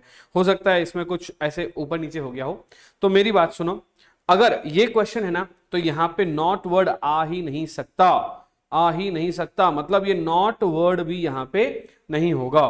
तो ऑल इन ऑल आपको कैसा समझना है ना, आप समझिए 4 घर है और सब पे रेंट कंट्रोल एक्ट लग रहा है, आपको इस क्वेश्चन में ऐसा ही समझना है। और क्योंकि नीचे स्टैंडर्ड रेंट है तो यहां पे नॉट नहीं हो सकता, अगर नॉट होता तो स्टैंडर्ड रेंट नहीं होता। तो कहने का मतलब ये हुआ कि जब कभी रेंट कंट्रोल एक्ट लगेगा तो ही स्टैंडर्ड रेंट दिया हुआ होगा, जब कभी रेंट कंट्रोल एक्ट नहीं लगेगा तो स्टैंडर्ड रेंट दे ही नहीं सकते। तो आप इसको एकदम प्रैक्टिकली समझो कि आपका मामला कोर्ट में गया तो कानून क्या? रेंट कंट्रोल एक्ट, और रेंट कंट्रोल एक्ट में गया तो डिसाइड होगा क्या? Standard rent. मतलब अगर रेंट कंट्रोल एक्ट है तभी तो स्टैंडर्ड रेंट होगा, अगर रेंट कंट्रोल एक्ट नहीं होगा तो स्टैंडर्ड रेंट भी नहीं होगा। तो इसलिए मैंने वहां से नॉट हटा दिया, आप भी अपने अपने नोट्स में नॉट हटा दो और स्टैंडर्ड रेंट भी हटा दो। यस सर और नो सर? Yes sir. तो अपन आगे बढ़ते हैं। सबसे पहले म्युनिसिपल वैल्यू, सबसे पहले क्या हो गया? Municipal value 30,000। हाउस नंबर 1 की कैलकुलेशन शुरू कर दी है मैंने बेटा, है ना। Fair rent 36,000। मुझे बताओ क्या करूं? सबकी आवाज अंदर से आनी चाहिए, विच एवर इज हायर, और इसको कंपेयर करेंगे किससे? स्टैंडर्ड रेंट से। बताओ बच्चा स्टैंडर्ड रेंट कितना? 30,000। इन दोनों को कंपेयर करेंगे, विच एवर इज लोअर, क्योंकि जब भी कभी स्टैंडर्ड रेंट से कंपेयर किया जाता है तब लोअर आता है। अब जैसे ही लोअर आया तो हायर क्या था 36,000, लिखा नहीं था मैंने, हायर क्या था 36,000, लोअर क्या आ गया, लोअर क्या आ गया 30,000, लोअर इज 33,000। अभी हम लोग कंपेयर करेंगे किससे, एआर से। क्वेश्चन में यार दे रखा है 40,000, 40,000, तो whichever is higher, higher क्या है। और वैसे भी देखो ना, जब खुद कह रहा है कि मैं ज्यादा किराया देना चाह रहा हूं तो हायर ही लेंगे ना। मैंने अभी स्टार्टिंग में बोला था जीएवी की कैलकुलेशन ही कुछ ऐसी बनाई है कि हमेशा नुकसान जब तक मामला कोर्ट में नहीं गया हो, नुकसान हमेशा एसएससी का होगा। इनकम टैक्स डिपार्टमेंट खुद का नुकसान नहीं देने देगी कि कभी एक्चुअल रेंट खुद हायर दिख रहा है, एक्चुअल रेंट खुद हायर दिख रहा है तो हम ज्यादा टैक्स देना ही पसंद करेंगे। मैंने जो पहले एग्जांपल लिया था राधिका और सुरेश का, जिसमें मैंने 15,000 और 2,000 बोला था, तो अगर सुरेश खुद कह दे कि मेरा रेंट 18,000 है, जो कि नहीं है, तो गवर्नमेंट मना थोड़ी करेगी। एक्चुअल रेंट अगर ज्यादा हो जाए तो चलेगा, एक्चुअल रेंट ज्यादा हो जाए तो गवर्नमेंट को इनकम ज्यादा, और इनकम ज्यादा तो टैक्स ज्यादा मिल रहा है, तो गवर्नमेंट कभी एक्चुअल रेंट को ज्यादा करने से मना नहीं करेगा। तो don't worry, don't panic, actual rent अगर हायर है तो गवर्नमेंट को टैक्स ज्यादा मिल रहा है और हमारी इनकम भी ज्यादा हो जाएगी। तो इसका जीएवी क्या निकल गया 40,000, जीएवी क्या निकल गया हाउस 1 का 40,000, हाउस 2, अभी आप हाउस 2 का निकालिए, हाउस 3 का निकालिए, हाउस 4 का निकालिए और आंसर को अपने आंसर से मैच कर लीजिए। आपका आंसर और मेरा दिया गया आंसर अगर अलग अलग है तो फोटो खींचिए और भेज दीजिए, फोटो खींचिए और भेज दीजिए। मैं अब एक आपको फिर से लेके चलता हूं थ्योरी पार्ट की तरफ, ठीक है। मैं एकदम जोश में आते आते बिना थ्योरी को पूरा पढ़ाए आपको प्रैक्टिकल पार्ट में लेके चला गया। आपको भी अच्छा लगा होगा। आप चाहें तो इसके बाद कौन कौन से क्वेश्चन कर सकते हैं वो मैं बता देता हूं आपको। इसके बाद क्वेश्चन नंबर 2 के बाद 3 के बाद, जैसे मैं देख रहा हूं क्वेश्चन नंबर 4 ये आप नहीं कर पाएंगे, तो आप 2 और 3 का जो पार्ट है, 2 और 3 का पार्ट है वो कर लीजिएगा। उसके बाद हम लोग 4 के लिए हम लोग थोड़ा और थ्योरेटिकली हमें पढ़ना पड़ेगा। तो पहले मैं आपको बता देता हूं कि हम ग्रॉस एनुअल वैल्यू में पहुंच गए थे, राइट। हमने ग्रॉस एनुअल वैल्यू यहां से पढ़े बिना ही उसके क्वेश्चन कर लिए, मैं बोलता गया, क्वेश्चन करवाता गया, क्वेश्चन हो भी गए। अभी सुनो, ग्रॉस एनुअल वैल्यू होता क्या है। तो इन्होंने कहा कि ये inherent, it is a tax on inherent capacity building to field income, the standard selected as measure of income to be extended annual value। Government of India ने एक स्टैंडर्ड मेंटेन कर रखा है, हम उसी स्टैंडर्ड के जैसे ही पढ़ेंगे। जो हमने स्टैंडर्ड सेट कर रखा है ना, we will discuss over that standard only. हम ना उससे आगे जाएंगे ना उससे हम लोग पीछे आएंगे। तो we are going to discuss on the basis of that standard. तो इन्होंने क्या बोला कि जीएवी डिटरमाइंड है। कैसे डिटरमाइन करते हैं, रीजनेबल एक्सपेक्टेड रेंट। नाउ आप कहेंगे sir what is the meaning of reasonable expected rent. तो अभी हम लोगों ने कैसे कंपेयर किया था ना, हम लोगों ने क्या किया था, एफआर और एमआर को कंपेयर किया था, ठीक है। इसमें से जो हायर आया था ना, हायर, उसको हमने स्टैंडर्ड रेंट से कंपेयर किया था। इससे जो लोअर आ रहा है ना, this particular amount is known as expected rent. क्या बोलता है इसको, एक्सपेक्टेड रेंट। और इसी एक्सपेक्टेड रेंट को ही हम लोग कंपेयर कर रहे हैं किससे, एआर से। और जब हम इसे एआर से कंपेयर करते हैं तो हमारा क्या आ जाता है, जीएवी। तो आप इसको ऐसे समझिए कि जो लोअर आ रहा है, लोअर जो आ रहा है, इसे ही हम लोग क्या बोल रहे हैं, expected rent, reasonable expected rent. Lower is reasonable expected rent. और इसी को ही हम किससे कंपेयर कर रहे हैं, एआर से। किससे कंपेयर कर रहे हैं, एआर से। इन दोनों में से जो हायर आएगा ना, उसी को ही हम लोग क्या बोलते हैं, जीएवी। सिर्फ नामकरण संस्कार हुआ है बच्चा, सिर्फ नामकरण संस्कार, कुछ भी नई बात नहीं है। तो कैसे निकालते हैं, तो देखिए इन्होंने कैसे बोला, रेंट एक्चुअली रिसीव्ड और रिसीवेबल आफ्टर। अच्छा, नीचे इन्होंने बता दिया है कि क्या क्या होता है रीजनेबल एक्सपेक्टेड रेंट। तो reasonable expected rent is deemed to be some value of property might reasonably expected to let out from year to year, several factor has to be taken। ठीक है, अब इन्होंने कैलकुलेशन कैसे करते हैं वो भी बता दी है। तो इन्होंने क्या बोला, पहले बताया कि म्युनिसिपल वैल्यू क्या होती है, फिर बताया फेयर रेंट क्या होता है, हम पढ़ चुके हैं, मैं आपको बता चुका हूं। म्युनिसिपल वैल्यू वो होती है जो किसने डिसाइड करी है, म्युनिसिपल अथॉरिटी ने डिसाइड करी है। अंडरलाइन कर लीजिए, म्युनिसिपल अथॉरिटी ने जो डिसाइड करी उसको म्युनिसिपल रेंट कहते हैं।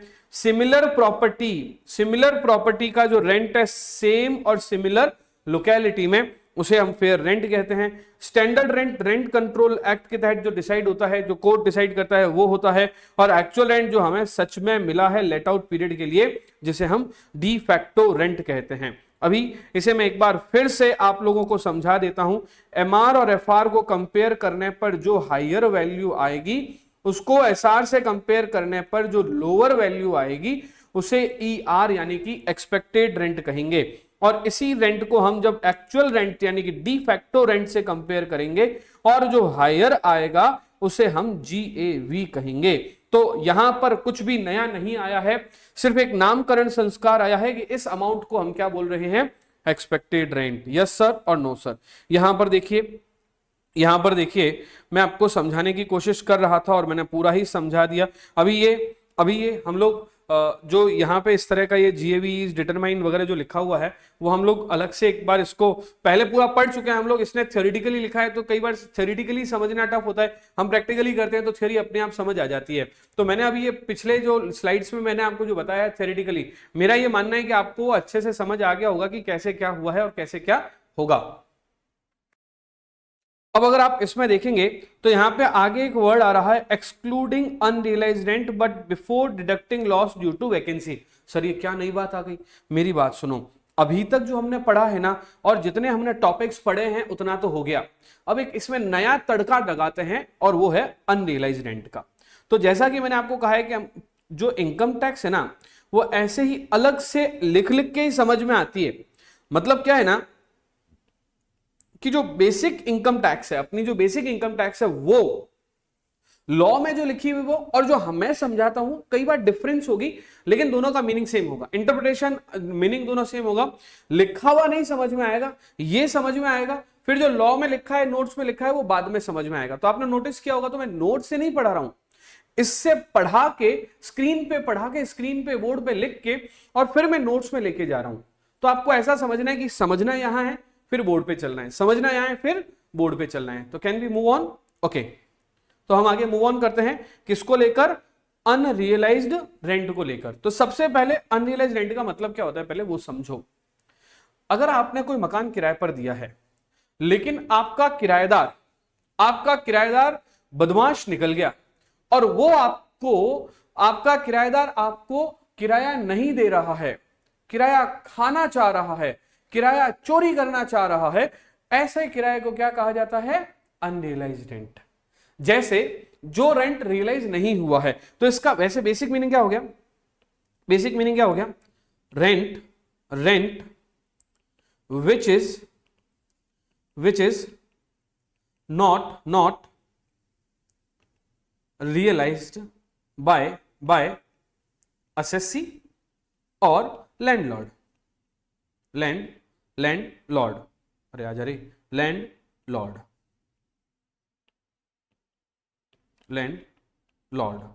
अभी बात को समझना। आपने कोई मकान किराए पे दिया, ठीक है, आपने मकान किराए पे दिया गब्बर को।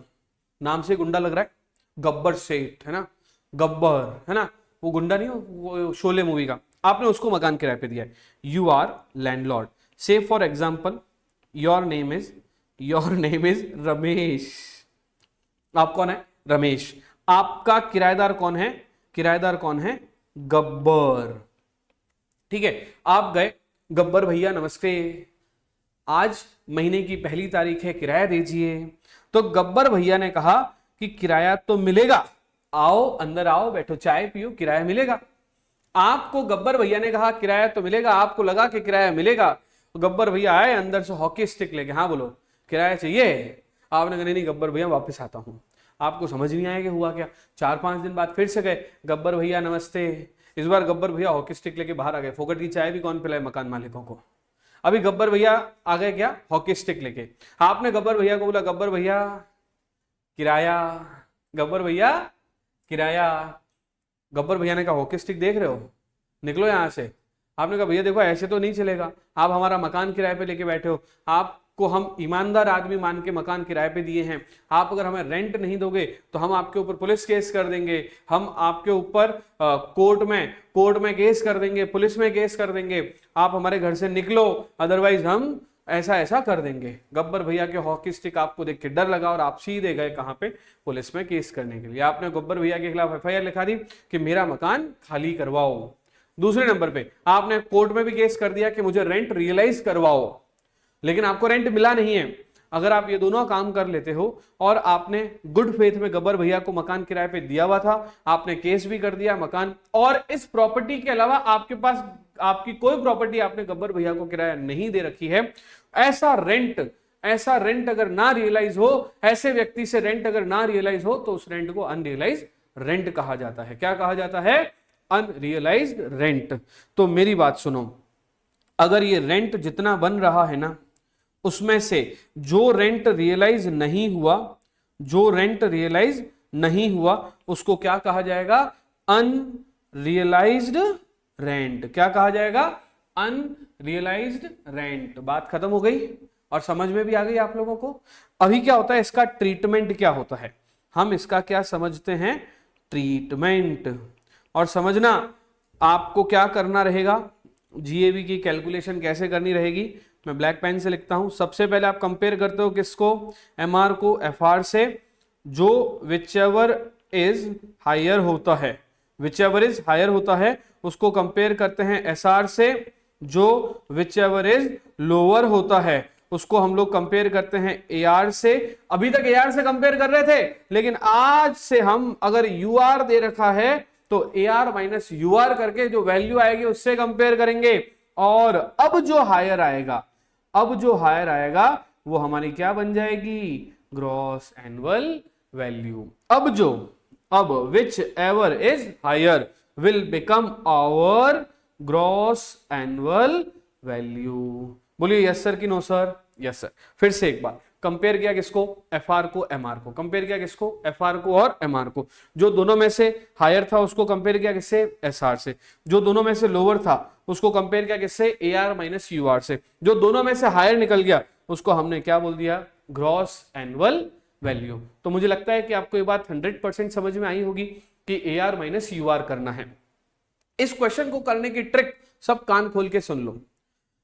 एफआर, एमआर, एसआर, एआर सब एनुअली लिखना है, ठीक है? मतलब कि एफआर भी पूरे साल का लिखो, एमआर भी पूरे साल का लिखो, एसआर भी पूरे साल का लिखो, एआर भी पूरे ईयर का लिखो। जब आप सारे ईयर्स का एफआर, एमआर, एसआर, एआर लिख दोगे, अब आपको किससे माइनस करना है? अब आपको उसमें से माइनस करना है यूआर। यूआर या तो वैल्यू दे रखी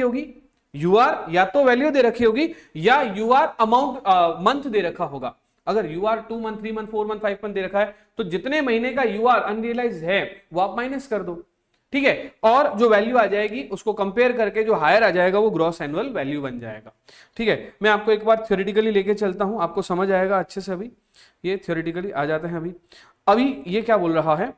actual rent is calculated as under rent of previous year, part of previous year minus unrealise rent if few conditions are satisfied, rent received before deducting loss due to vacancy. ये आ गया। ये जो बोल रहा है ना, ये वैसे ज्यादा अच्छा समझ में आया है कि ये वाला, वो ज्यादा समझ में आ जाए ना, अच्छा तो वही सही रहेगा जो मैंने अभी टेबल में बताई, ठीक है?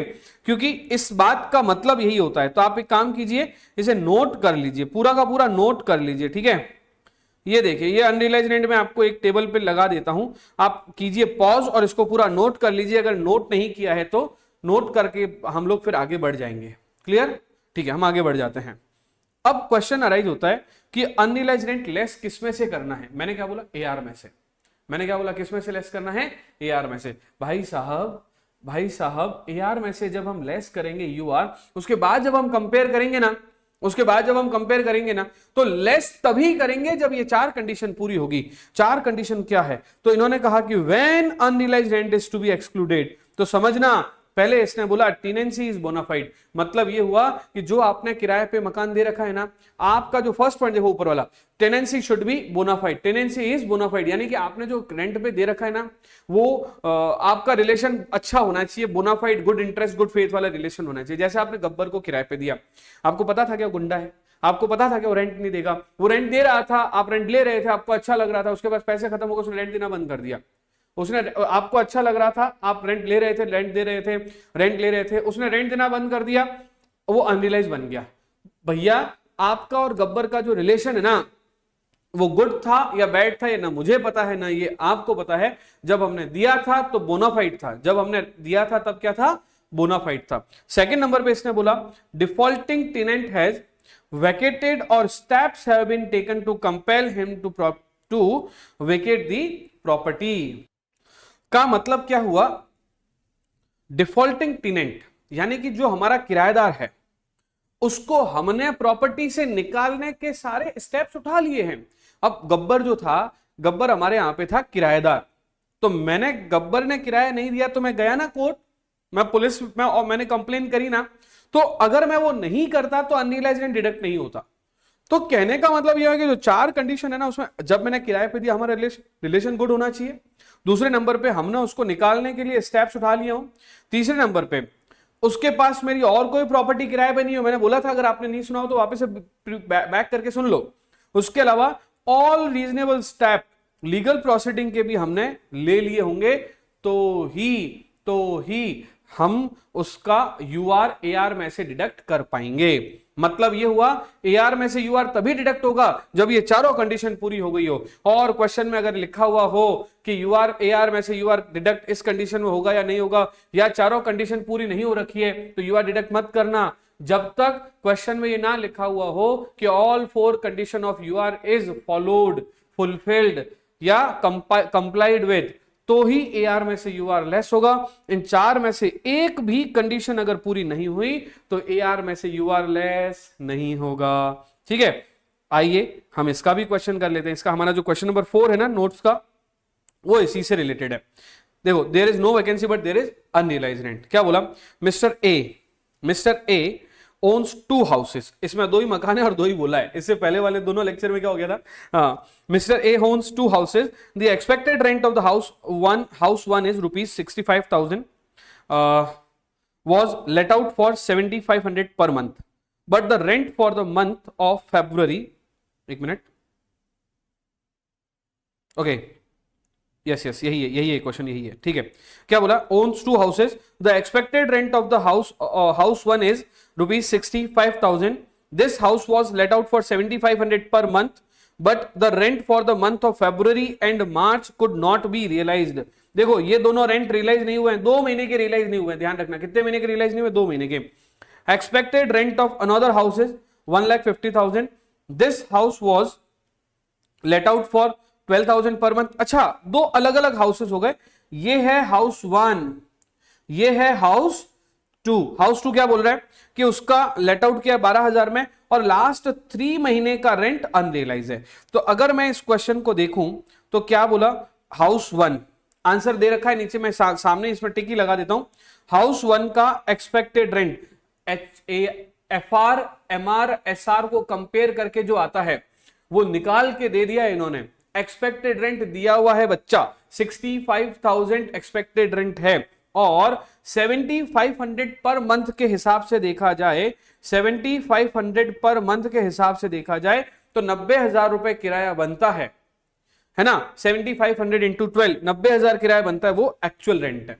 ठीक है, अब कंपेयर किससे कैसे करना है, हमें कंपेयर ऐसे करना है, ईआर तक तो निकल गया, ईआर के बाद एआर माइनस यूआर, इससे कंपेयर करना है। तो 65,000, एआर कितना है 90,000, यूआर कितना है 15,000, तो किससे क्या हुआ 65,000 तो 65 ही है, और ये आ गया 75,000, whichever is higher, higher कौन है 75,000, तो आंसर क्या आ जाएगा, जीएवी इज 75,000। सर आप फॉर्मेट वगैरह क्यों नहीं बता रहे हो, अरे भैया ये फॉर्मेट वाले क्वेश्चन ही नहीं है, छोटे छोटे क्वेश्चन इकट्ठे हो रहे हैं, बड़ा क्वेश्चन बनेगा तो फॉर्मेट बनाएंगे। यहाँ पे तो सीधा यही फॉर्मेट है, जीए भी निकालना है तो लिख लो भैया, लो ग्रॉस एनुअल वैल्यू, ग्रॉस, ये बन गया फॉर्मेट। आई बात समझ में, ग्रॉस एनुअल वैल्यू इज 75,000, इतना सा है। अगर हाउस 2 की बात करें तो हाउस 2 में क्या है, हाउस 2 में क्या है, एक्सपेक्टेड रेंट 1,50,000 दे रखा है। सर एक्सपेक्टेड रेंट दे रखा है मतलब एफआरएमआर ऐसा नहीं दे रखा है, हम एफआरएमआर को कंपेयर करते हैं ना,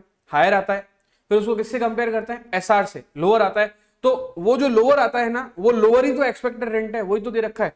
तो हम लोग क्या कर रहे हैं, एक्सपेक्टेड रेंट 1,50,000, ये हाउस 1 का हो गया। ठीक है, ignore my writing, ignore my writing. ठीक है, मैं हाउस 2 का लिख रहा हूं। ठीक है, हाउस 2 FR, MR, SR का कंपेयर करके हमारा ER आ चुका है 1,50,000।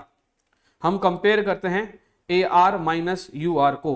AR है हमारा 1,44,000, UR है हमारा 36,000।